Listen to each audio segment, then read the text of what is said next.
Here we are, into the 300 episodes, over 6 years of sailing and documenting our little lives on YouTube, and this chapter has come to an end. Not the YouTube part, but the Nandji part. This is the last morning on Nandji. We're just making sure everything's tip-top, ready for the new owners, because they take her tomorrow, so we'll meet them tomorrow morning and then bring her out. So this is probably the last time Benita will ever be on Nandji. Well, while it's ours anyway. Oh, thanks, Lila. Look at the mess you made already. You found some coffee, did ya? So it looks like we'll be here for another 10 minutes. I'm going to sail Nandji with the new owners down to Langkawi to change the ownership, because you can't change ownership in Thailand. It's a customs thing. So I'll still have a little bit of sailing left to go on Nandji, but this will be Lula's and Benita's last time on Nandji as ours. How do you feel, Mum? I've been so busy that I haven't really been able to process it properly, but I'm just so happy that she's going to new owners, that we're going to sail her and are going to continue her journey and her adventure, and she's given us so much life, and such an experience, and I'm so grateful that we can pass it on to someone else. Yeah, she's a fantastic boat. She's treated us really well, and we've had an incredible time. It's changed our lives, and she's an amazing boat, and yeah. So I don't know. I just feel that we still have each other, and we're still together, and so we're still able to make memories together. But yeah, it's sad to see Nanji go. But the best way to get over feeling sad, I guess, is to go to a new boat and get to work on it, because there's nothing like making a boat your own and a little bit of boat work. Yeah, thanks Nanji, thanks for the good times. Love your girlfriend. Look forward to having a sail on you soon, and it's going to be crazy seeing you around without us on it. That's for sure. I just remember when we went to buy her, I was really keen, we were both keen, but Yosh had a little bit of cold feet, and I just knew in that moment, I said, if we don't buy this boat, we're not going to buy a boat, because, I don't know, you can only kind of hold the flame of, I'm going against the grain of house, white picket fence, all of that stuff for so long before it just, you know what I mean? We were just so strong in that we wanted to buy a boat at that time. We were just in the right frame of mind, and it was let's just go, let's just do it now, let's buy this boat, and we'll just figure out the rest as we go. And it's all worked out, and it's been the most incredible journey I could have ever asked for, and it wouldn't have happened without this boat. It's meant to be, and Nanji, she's treated us very well, and we've had an amazing time. Yeah. I'm not going to cry. Yeah. I guess the message that I want to say is that you don't need a huge, massive, expensive boat to make this lifestyle work. And if this is something that you want to do, buy what you can afford and just do it. Yeah. Without Nanji, none of this would have been possible. Nanji wasn't the perfect boat. You'll never find the perfect boat. If you spend your whole time trying to find the perfect boat, you'll never get a boat.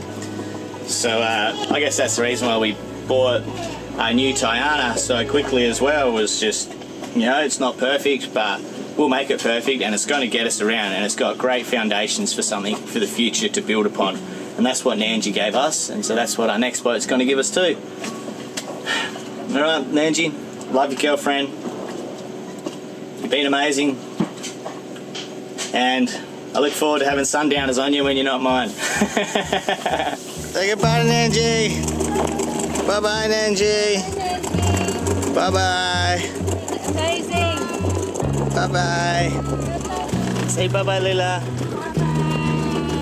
Yeah. Bye-bye. Big kisses, Lila. Yeah.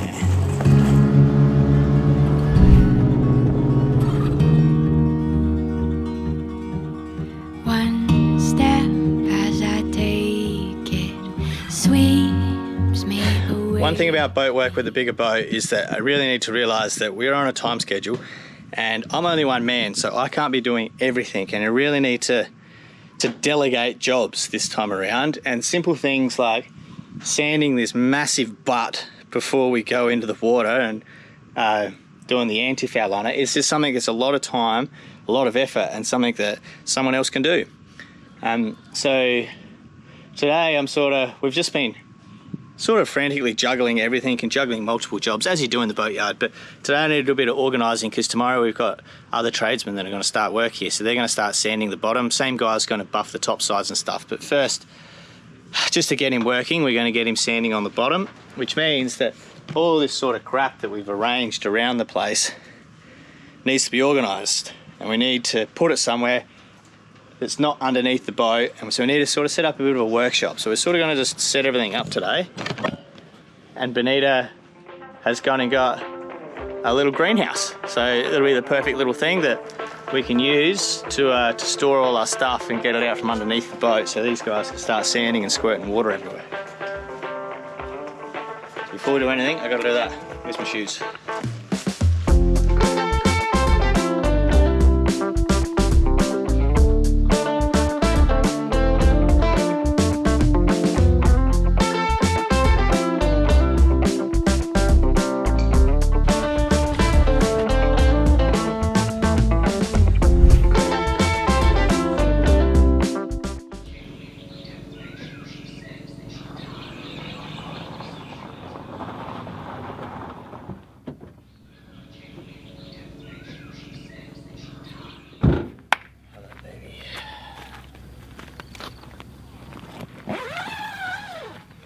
Another morning back here at Independence. Oh, it's so beautiful waking up in the morning in a little hut and then rolling on down to this lovely big ass baby. Look at the size of the butt on her. Oh, she's gonna look so good in the water.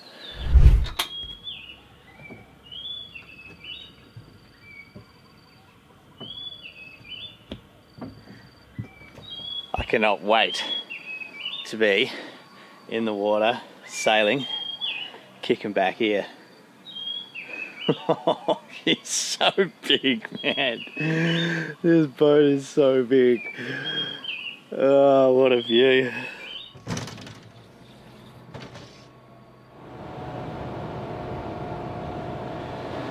Oh man, that's cold. Oh, the single ladies. Oh, the single ladies. I got my Beyonce hair going on. Oh, the single ladies. Oh, the single ladies. So this here is the wave from EcoFlow. We've got a few of the EcoFlow products now, together with the River. You might have seen that in a few episodes a while back, and together with the solar panels. EcoFlow are just masters of off-grid living, and that's exactly what this here is. This is a portable air conditioner, and man, it has come at exactly the right time for us here because Thailand is extremely hot.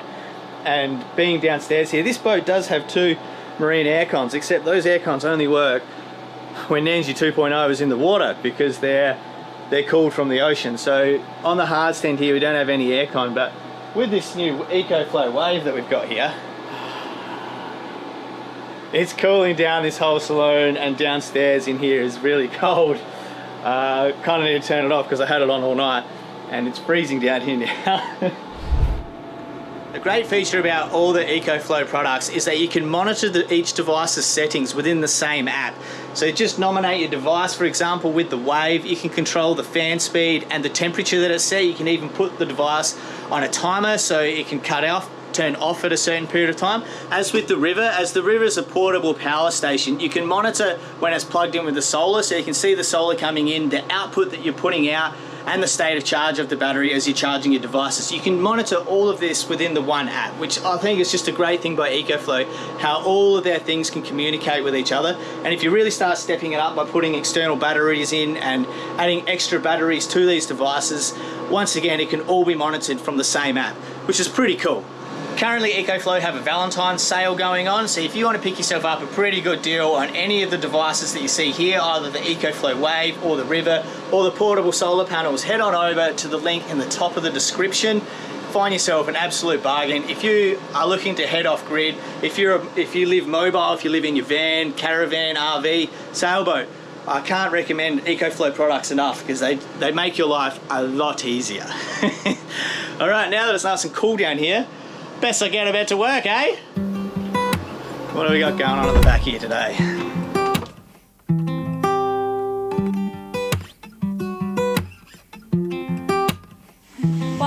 upstairs working, I'm down here trying to do what I can while also keeping Tallulah happy. It's much easier to parent her downstairs while I work downstairs as well. So I've got a little pool set up here for Tallulah, so she's playing in the water, and in the meantime I'm scrubbing the old tender here behind me. So we have got a new tender coming, and this one's going to be sold off, so I'm just getting it ready for sale. I also have some sheets over here in a bucket. They're all really stiff on this boat. If I picked them up in a pile, they wouldn't drop like normal ropes do. They stay in the same shape, and they're really hard and stiff. So I've got 2 buckets over here, and they're soaking in fabric softener. So hoping that I can soften them up a little bit and make them more user friendly. So far it seems any job with water is fun for Tallulah to join in with as well. So we're just focusing on washing and cleaning and things like that.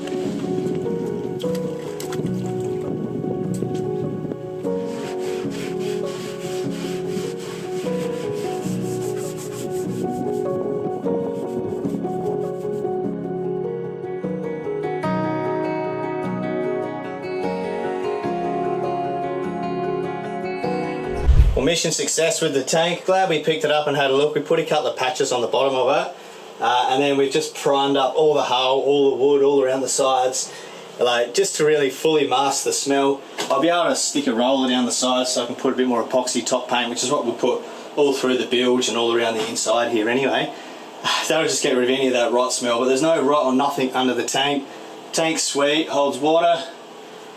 Moving on, start building it and put it back together. So we've made a template for this panel that's missing here, and then we just got to transfer that template onto a bit of ply, which Uncle's probably already in the middle of, and we can chop it out.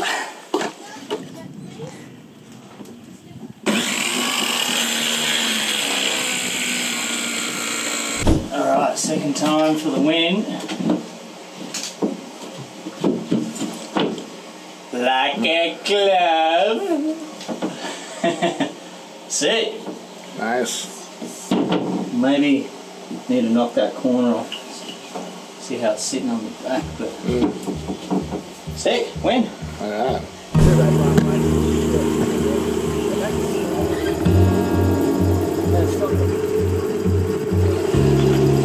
Can you open Lula? Yes. Yeah, okay. Keep going.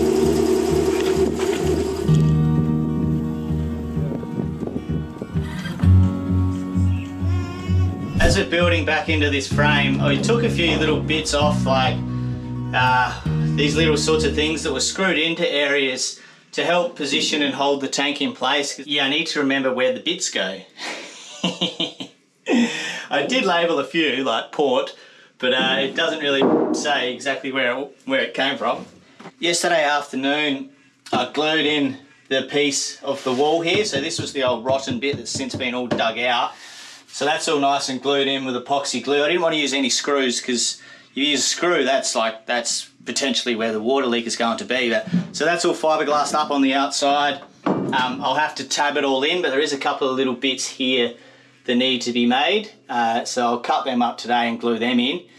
And then all of that bit there is sort of complete. And then we just need to stick the veneers back over the top of this. And we just have to decide on what we're going to do there. If we match it into the teak again, or if we have found some white ones that look nice, so it might be nice to put all white back here. That doesn't have to be done right now. I guess the biggest thing is that it's waterproof, all the rot is gone. I'll paint all the bilge and the tank and everything once that's together. So that'll just get rid of any sort of smell, so there'll be no rot in here. All the mold's gone, we've cleaned all of that out. And so it's basically going to be livable then. And then we can do the veneers at a later date, because we are on a bit of a timeline to get the boat in the water. I can concentrate on other bits of things that need to be done to make sure the boat's healthy to sail at least 100 miles to change ownership. Well, that's a pretty good rundown, isn't it? So let's try to figure out this frame again and start slapping some paint around.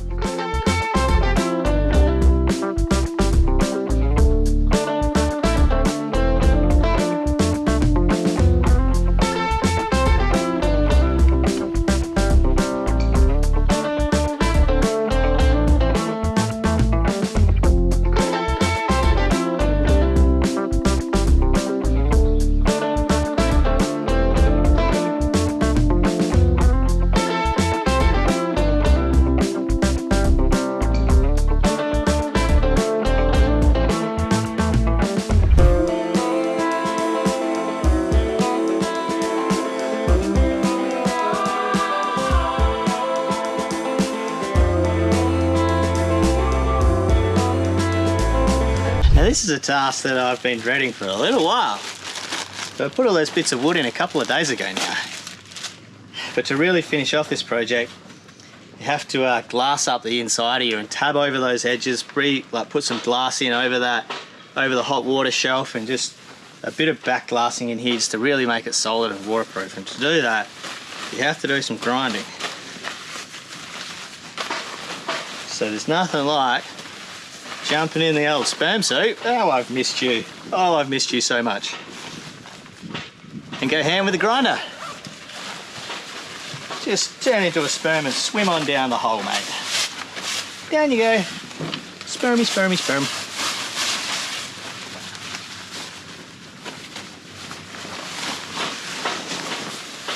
Oh, good seal, good suit.